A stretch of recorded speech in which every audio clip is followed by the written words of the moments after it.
Hey, what's up, studs? Ryan here, or MandRproductions, and today I am super excited because I finally have my very first interview with a LEGO Star Wars designer. We have an exclusive one-on-one sit-down with LEGO Star Wars designer Hans Svensson. Hans, welcome on into the channel. Thank you so much for taking some time out of your day. Oh, hi. Yes, I am Hans Svensson. I work at the LEGO company. I work for LEGO designing LEGO, mostly Star Wars sets. However, I do design other sets other times. Thank you for having me. Yes, Hans, thank you so much for being here. Just a couple, introductory things, like how long you've been working for the LEGO group, what got you into it, stuff like that. Yes, I do work at the LEGO group. And I got there, I don't know, I just walked in and they gave me a job. Long story short, here I am, designing LEGO Star Wars. That's awesome, Hans. That's really cool to hear. I'm glad they were able to pick you up off the street because obviously you're a generational talent for them. Like, you've really come in and put together some good products. And now I understand that you may have some products on hand that you can actually show us to you that you've designed. Do you want to show any of those off? Yeah. I love doing promos. It's free LEGO. Who doesn't love anything for free? I love free. Most recently, I've been designing these little builds with the boxes and the little logos of Star Wars on them. I've been hearing a lot of positive feedback from the crowds. They really love it. They do. I did other figures like the VIP Millennium Falcon, although I forgot to change the hands to black. I accidentally left them yellow in stud.io. That's on me. That's my bad. Well, Hans, that is amazing. I'm really glad to hear you take some passion in your work there.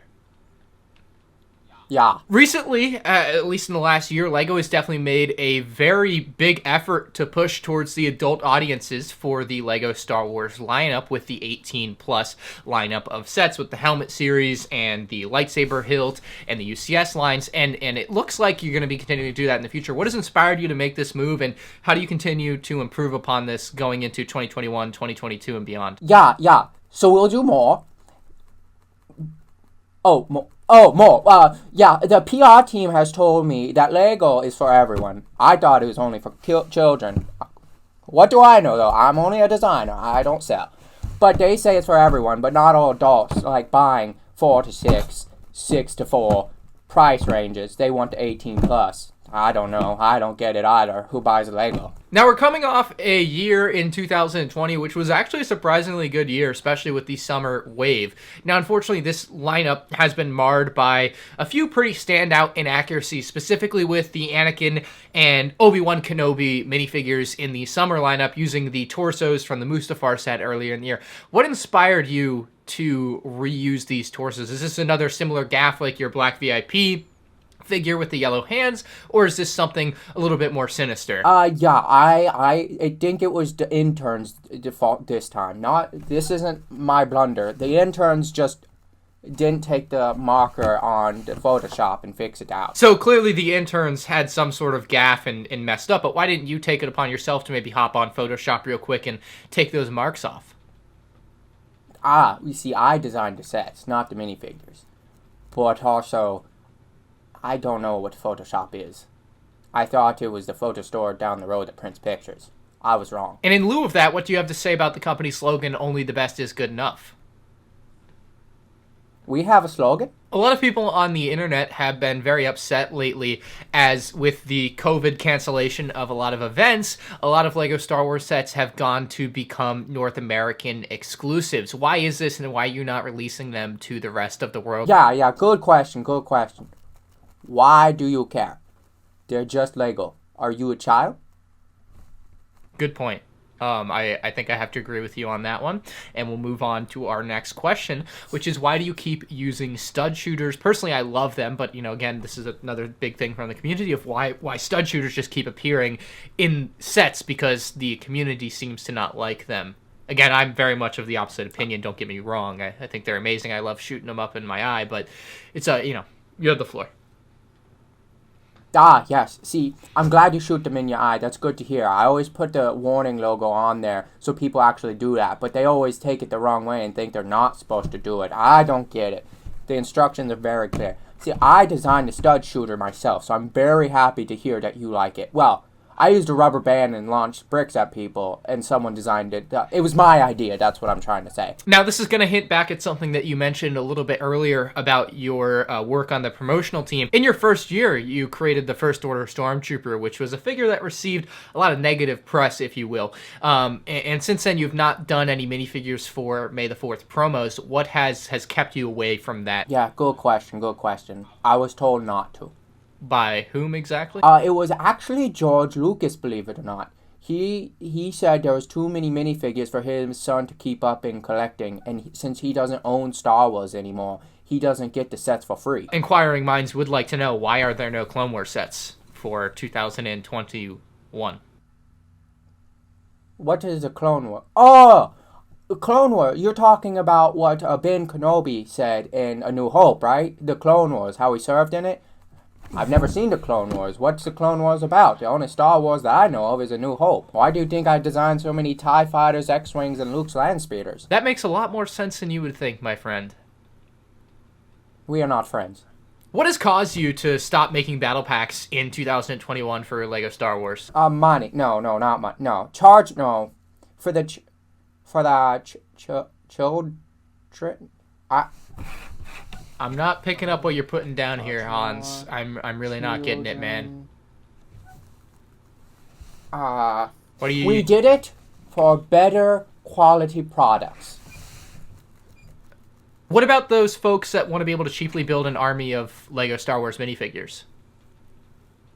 Oh, yeah. Well, I can offer some great resources. There's a Leppen Mega Construct if you want to build figures. Telling people to buy from Chinese knockoff companies? All stuff comes from China. What happened with the clips on the back of the Obi-Wan's hut from earlier in 2020? A lot of people were theorizing that it would be used to attach to what ended up being the Master Builder Series Mos Eisley Cantina, and it turns out that set does not attach to it in any way, shape, or form, and the clips just seem to kind of lead on into nothingness. Do you have any comment on that or any insight into that we could know about here? Yeah, I did not realize LEGO fans were so smart. I always thought they were stupid. Yes, it was supposed to clip on to the Mos Eisley.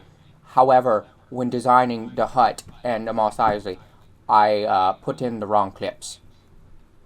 And how do you make such a mistake? Do vertical instead of horizontal. Right, but isn't this something you could so easily have checked? That's not my job. Any insight into what we may be seeing in the future from LEGO Star Wars? Yeah, more LEGO sets. Particularly from A New Hope, Revenge of the Jedi, Attack of the Sith. All the main movies, all three of them. So over the last year or so, there have been a couple of sets that have been certainly inspired by the fans with the UCS Gunship and the File First Battle Pack. And I was hoping to get a little insight into the process on designing those and what goes into, getting those approved for design to begin with. We'll start with the Gunship and then on to the File First after that, if you have some insight for us. Yeah. We put bricks. We build them with bricks. That's how we design and make them. That's the internal process as a Lego brick. Right. So with the UCS Gunship, how far along would you say you are with that, given its expected release next May? Yeah. We just took the one from 2013 and put it in a new box. But this time, with less figures. What about the coveted File First Battle Pack? Do you have anything to say about this thing here? You can see it? Yeah, I know the 501st Battle Pack. So you made it? I did design the 501st Battle Pack. How did you do that? Well, I took the speeder and the walker from other sets and put them in one box. I was reluctant to do that even. That was not a part of my job and not on the lineup. Apparently, some LEGO fan decided that he wanted the set and used his influence to have it made and caused a whole heaping mess of trouble for me. Well, Mr. Svensson, I don't know how else to put it, but I'm the guy who made the video that did the thing to make the set happen. And I'm sorry for any trouble that may have caused you, but you're the guy is it all that that made bad? me make this? You're him. Yeah, that's me. You can watch the video on the YouTube. You're the guy that made me make this. I already told you yes. You the...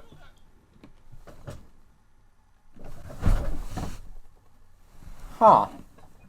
I do believe this interview is over. I did not realize I was talking to such a heretic.